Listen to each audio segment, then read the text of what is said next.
Chairperson, district chairperson. These are just 7 of the many who have been blocked from being nominated by the Electoral Commission.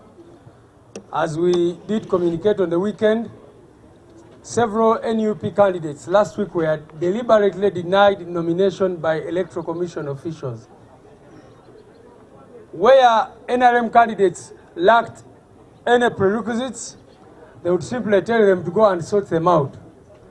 But where there were NUP candidates, even where they had the prerequisites, in some cases, they were blocked from being nominated. And here are some of them, candidates in those places.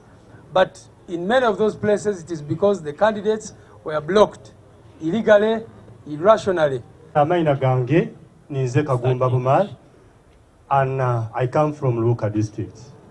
I submitted in all the required information which the Electoral Commission told us to table on the day of nomination.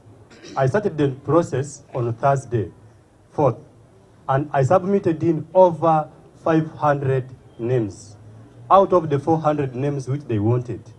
But out of the 500 names, they told me the process, the network is down. So come tomorrow on Friday, 5th, so that we finish the verification of the names. After giving them those names, they told me only 189 names are valid. Other names are used.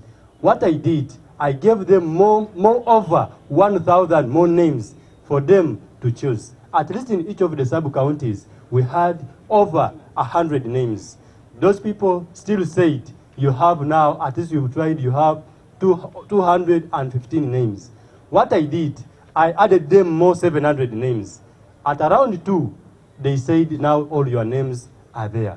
You organize your nomination forms so that you become nominated officially. I organized my papers, and the returning officer signed on my documents, he stamped and wrote the word duly nominated. But to pronounce that statement, that you are now duly nominated, it defeated him. What he did, he lost 2 names of the voter forms, 2 of them, one from Nawampiti sub-county and another one from Bukoma sub-county. When I insisted that, no, I have given you all the documents, they looked for the documents and also looked for documents in my documents. But what happened? They discovered the one of Nawampiti in their documents, proving that even the remaining one, they had it.